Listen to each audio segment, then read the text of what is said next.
नमस्कार दोस्तों, कहानी संग्रह में आपका स्वागत है। अरे माँ, आप तो जानते हैं कुछ दिनों में हमारा बच्चा इस दुनिया में आने वाला है और इसी समय हमारी फुल टाइम मेड भी अपने गांव चली गई है। बोलकर गई है कि 2 महीने बाद आऊंगी। अब इतनी जल्दी तो कोई नई नौकरानी भी नहीं मिलेगी और आप भी भाई के पास जाकर अमेरिका बैठ गई हैं। सुधा ने परेशान होते हुए अपनी माँ से कहा। तो माँ बोली, अरे तो इसमें परेशान होने वाली कौन सी बात है। कोई नई नौकरानी ढूंढने की जरूरत नहीं है तुझे। तेरी सासू माँ है ना, वह किस दिन काम आएगी।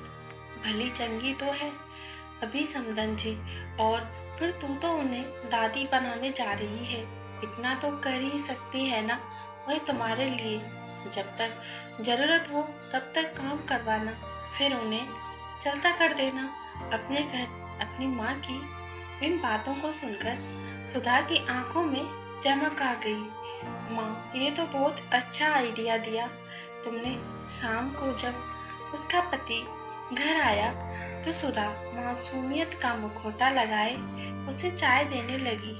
अरे सुधा, क्या हुआ, उदास क्यों हो। मैं सोच रही थी कि आपकी माँ बाबूजी को कुछ समय के लिए यहाँ बुला लेते हैं।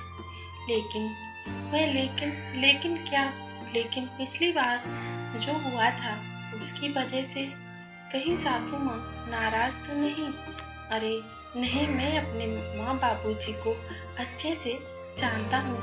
हमारे बुलाते ही दौड़े चले आएंगे दोनों। अजी सुनते हो, आज राकेश का फोन आया था। कुसुम जी ने चहकते हुए कहा।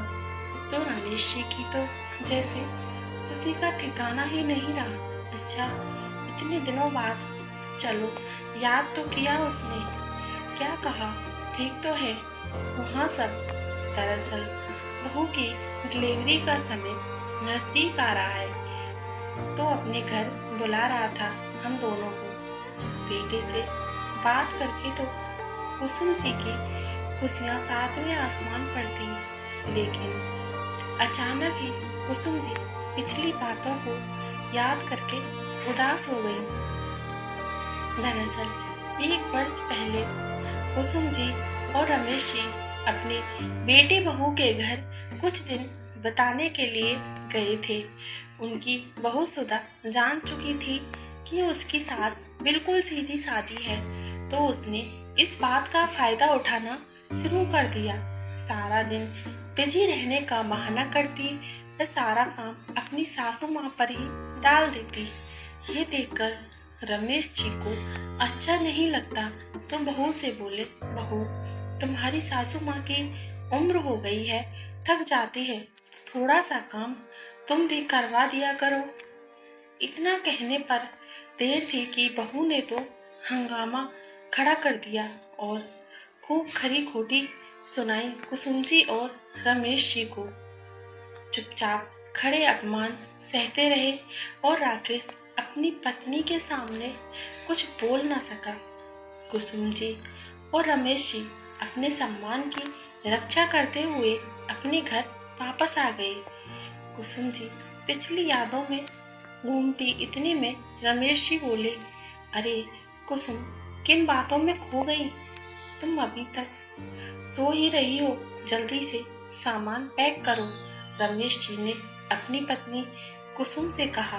तुम तो जानती हो, राकेश की शादी को 5 साल हो गए और कितने सालों बाद अब जाकर हमारे बेटे के घर खुशियाँ आई हैं जी।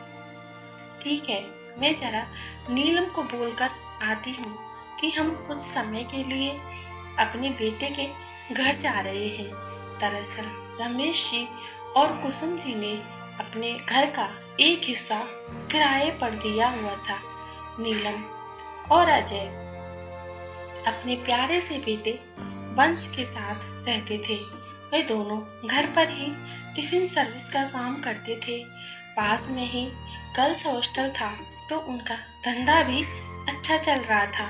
कई वर्षों में कुसुम जी और नीलम एक दूसरे के साथ खास लगाव हो गया था। नीलम के बेटे वंश को तो उसकी सगी दादी से भी ज्यादा प्यार करती थी। कुसुम जी, अरे नीलम जी ने आवाज लगाई। जी आंटी जी। नीलम रसोई घर से बाहर आई। अरे नीलम, एक खुशखबरी है, मैं जल्दी दादी बनने वाली हूँ। अरे वाह आंटी, ये तो बड़ी खुशी की बात है। कुसुम जी की खुशी में शामिल होते हुए नीलम बोली। हाँ नीलम, हमारे बेटे ने पूरे 6 महीने की तैयारी करके आने को बोला है। अभी तो सारी पैकिंग पड़ी है। तुम अपनी टिफिन का काम निपटाकर मेरी मदद करने के लिए आ जाना। कुसुम जी बोली। तो इतने में अजय की आवाज आई। नीलम, टिफिन का काम मैं संभाल लूंगा, तुम जाओ आंटी की मदद करो। नीलम ने कुसुम जी की पैकिंग करने में मदद की और कुसुम जी के साथ मिलकर उनकी बहू के लिए गोंद के लड्डू भी बनवा दिए। जाने से पहले रास्ते के लिए एक टिफिन भी पैक करके दे दिया। तो दोपहर की ट्रेन से दोनों अपने बेटे के घर जाने के लिए रवाना हो गए।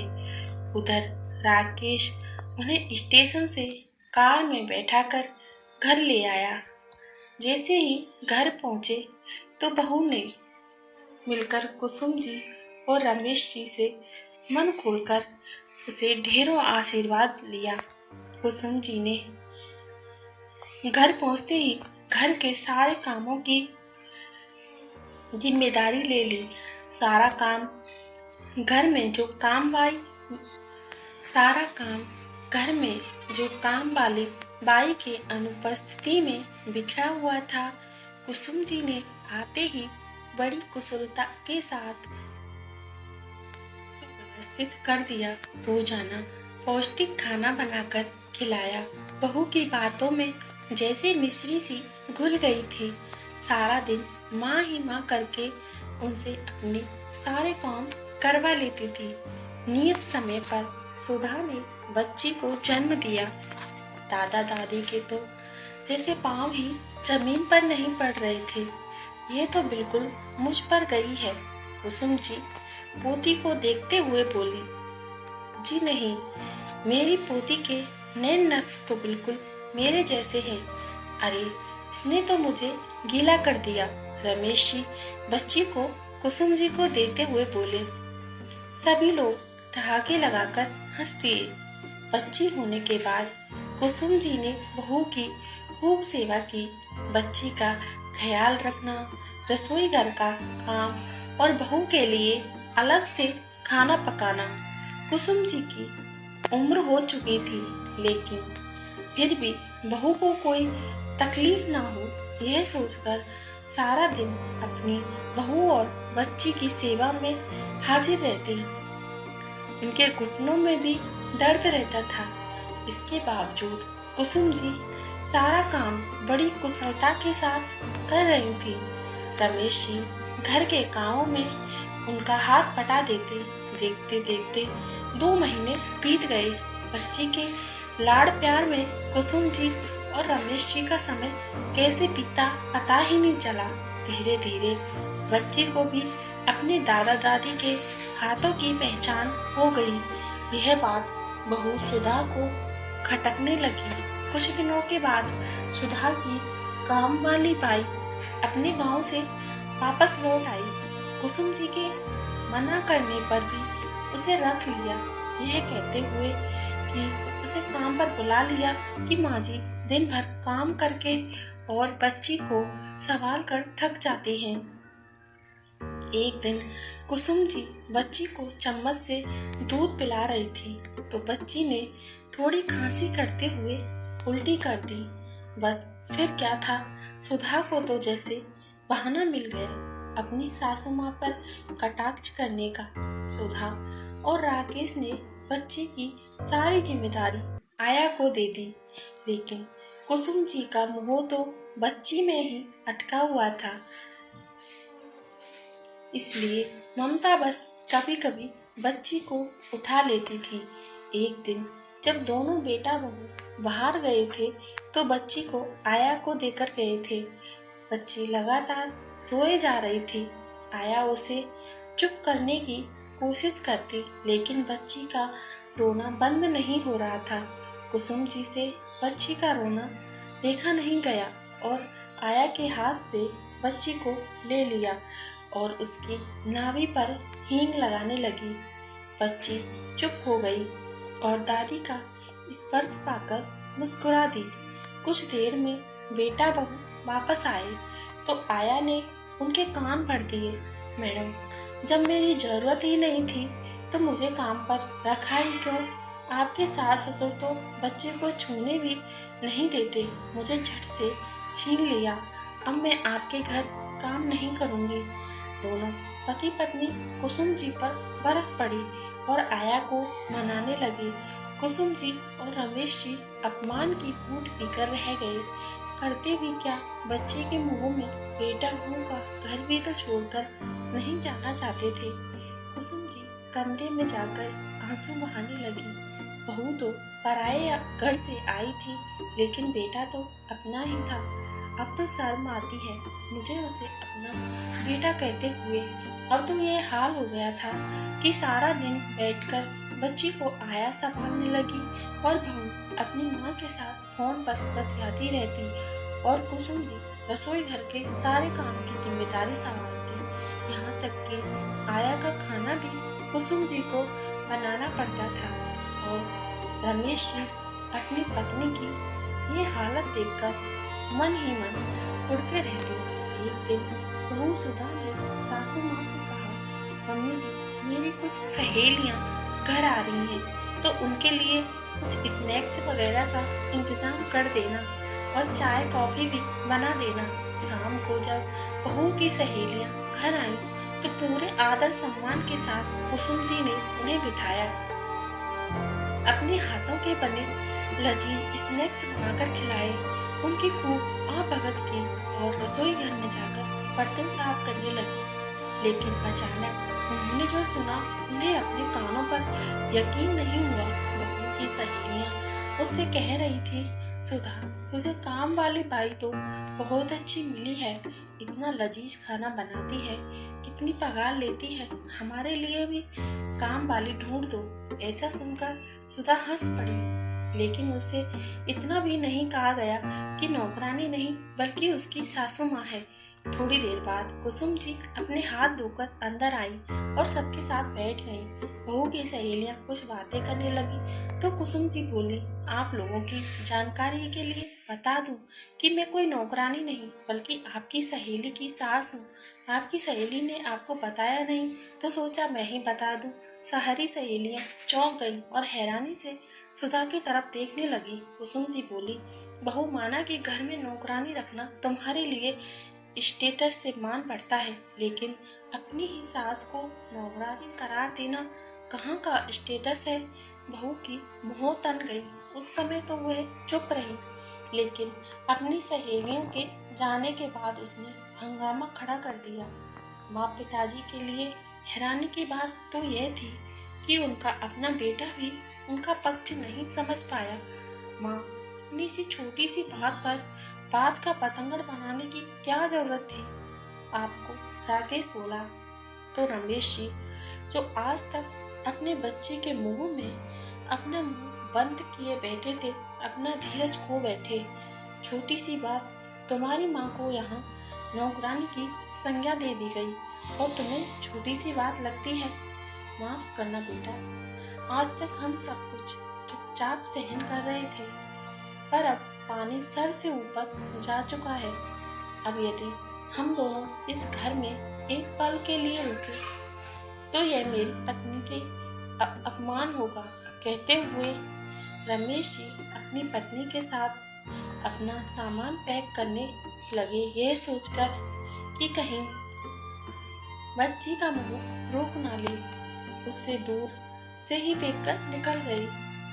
जिस बहू की उन्होंने इतने महीने सेवा की थी, उसी बहू ने बेइज्जती का इनाम देकर अपने घर से उन्हें रवाना कर दिया।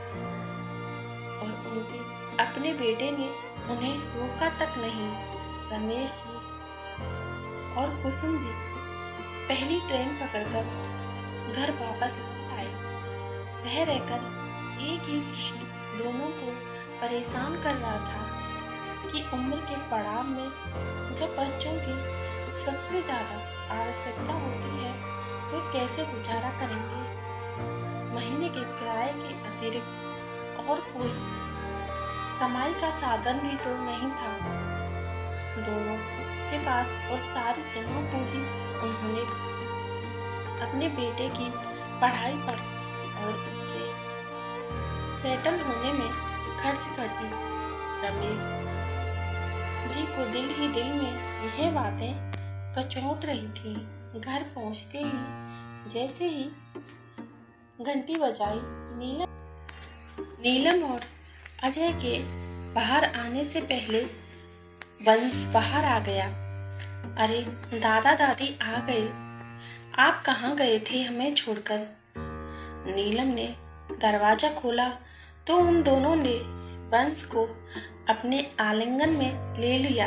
उधर नीलम के चेहरे पर उन्हें देखकर खुशी और हैरानी के मिश्रित भाव थे। वह समझ नहीं पा रही थी कि अंकल आंटी तो 6 महीने की कहकर गए थे, फिर इतनी जल्दी वापस कैसे आ गए, वह भी सारा सामान लेकर। लेकिन जल्दी ही उनके चेहरे के भाव देखकर भी दोनों सारा मामला समझ गए। अंकल आंटी हाथ मुंह धोकर फ्रेश हो जाइए, मैं आपके लिए चाय नाश्ता बनाकर लाती हूँ। तो सभी की आंखें नम हो गईं। जैसे ही अपने कमरे का दरवाजा खोला तो कुसुम जी को अपना आशियाना पाकर संतोष हुआ, लेकिन रमेश जी के दिमाग में रह रहकर वही बातें घूम रही थी। जैसे अपने कमरे में कदम रखने लगे, उन्हें अचानक दिल में दर्द से हुआ। इससे पहले कुसुम जी उन्हें संभालती, उससे पहले उनके प्राण निकल चुके थे। कुसुम जी की आवाज सुनकर नीलम और अजय आ गए, लेकिन तब तक रमेश जी के प्राण जा चुके थे। कुसुम जी पर तो जैसे दुखों का पहाड़ टूट पड़ा था। नीलम और अजय ने उन्हें जैसे तैसे संभाला, बेटे को खबर दी तो दोनों अंतिम संस्कार के लोकाचार निभाकर चले गए। अपनी माँ का हाल चाल जानने तक की सहमति नहीं दी दोनों से, लेकिन किराएदारों ने उन्हें हर कदम पर सहारा दिया। धीरे धीरे समय बीतने लगा और कुसुम जी का हालत भी अब कुछ सामान्य होने लगी। लेकिन नीलम और अजय का बेटा बंस कुछ बीमार पड़ गया तो उसे दिन भर हॉस्पिटल में एडमिट रहना पड़ा। कुसुम जी को तो वैसे भी खाना बनाने का शौक था, तो नीलम की अनुपस्थिति में कुसुम जी ने टिफिन का सारा काम संभाल लिया। सब ग्राहकों को उनका खाना बहुत पसंद आया और हॉस्टल की लड़कियां तो उनके खाने की दीवानी हो गई। उस समय कुसुम जी को अचानक पता चला कि उनके किराएदार, ये कहते हुए उनके गालों पर आंसू लुढ़क आए, अकेली ही जिंदगी कैसे कटेगी सोचकर उनका दिल बैठा जा रहा था। इतने में बेल बजी, देखा तो हॉस्टल की कुछ लड़कियां बाहर खड़ी थी। कुसुम जी के पास अपनी टिफिन सर्विस के लिए आग्रह करने लगी। आंटी जी, आपके हाथ में खाना बहुत लाजवाब होता है, प्लीज आप टिफिन सर्विस शुरू कीजिए। यह सुनकर कुसुम जी कुछ सोच में पड़ गईं। अंदर जाकर अपने पति की तस्वीर के सामने खड़ी होकर बोली कि यह कैसे संभव है, इस उम्र में नया काम कैसे शुरू करूं। लेकिन इसमें हरज क्या है? अचानक सोचते सोचते उनकी आंखों में चमक आ गई। मन ही मन उन्होंने अपने जीवन को नई दिशा देने का निर्णय ले लिया। नीलम और अजय का घर कुछ ही दूरी पर था। नीलम को फोन करके उन्होंने अपने घर मिलने के लिए बुलाया और टिफिन सर्विस शुरू करने में उसकी मदद मांगी।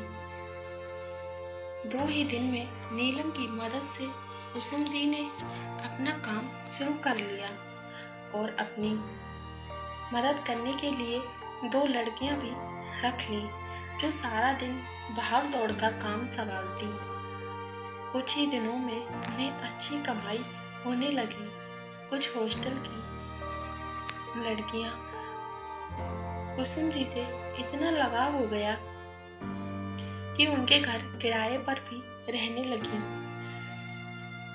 अभी कुसुम जी का अकेलापन बिल्कुल दूर हो गया था।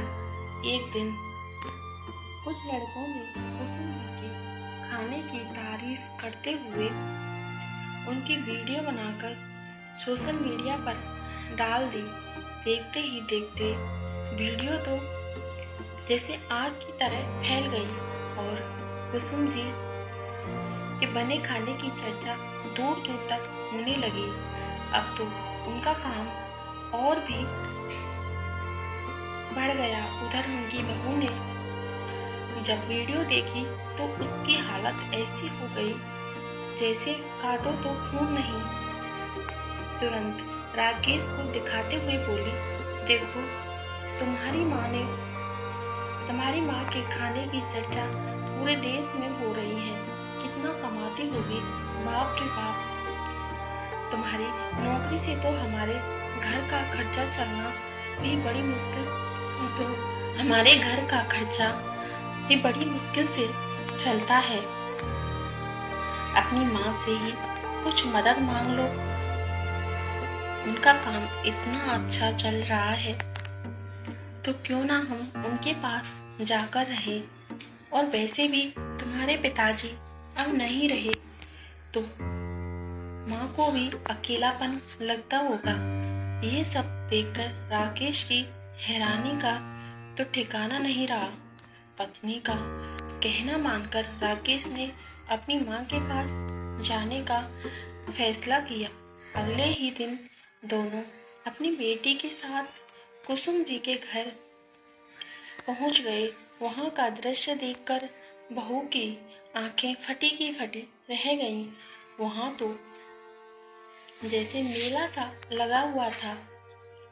चारों तरफ चहल पहल। मीडिया वाले माँ जी का इंटरव्यू ले रहे थे। यह देखकर दोनों पति पत्नी थोड़ी देर के लिए अलग जाकर खड़े हो गए। आपको आज अपने ही घर में उपेक्षित सा महसूस कर रहे थे। कुसुम जी ने उन्हें बहुत पहले ही देख लिया, लेकिन फिर भी उन्हें नजरअंदाज करके अपने काम में लगी रहीं। भीड़ थोड़ी कम होने पर बहू बेटा दोनों कुसुम जी के पास उनके पैरों में गिर गए। कुसुम जी ने चेहरे पर कोई भाव न दिखाते हुए उन्हें आशीर्वाद दे दिया। अपनी पोती को इतने दिनों बाद देखकर प्यार किया और फिर अपने काम में लग गए। इतने में राकेश ने पीछे से आवाज लगाई, माँ हमें माफ कर दो, हमसे बहुत बड़ी भूल हो गई। आज से हम आपके पास ही रहना चाहते हैं। कुसुम जी ने उन्हें तिरछी नजर से देखते हुए कहा, अच्छा, लेकिन मैं तुम्हारे साथ नहीं रहना चाहती। इस बुढ़ापे में इज्जत के साथ रहना चाहती हूँ, किसी के घर की काम वाली बाई बनकर नहीं। अब ये सब लोग ही मेरा परिवार है, लेकिन माँ इस घर पर हमारा भी कुछ हक है। बहू सुधा ने कहा, हक तो तुम लोगों का उसी दिन खत्म हो गया था जिस दिन मैं और तुम्हारे बाबूजी तुम्हारे घर से बेइज्जत होकर निकले थे। दूर से आए हो, भूख लगी होगी, कुछ खाकर जाना। रास्ते के लिए भी तुम्हारे लिए टिफिन पैक करवा देती हूँ। कहते हुए कुसुम जी अपने काम में मस्त हो गई। आज उनके चेहरे पर संतुष्टि के भाव और गर्व भरी मुस्कान थी।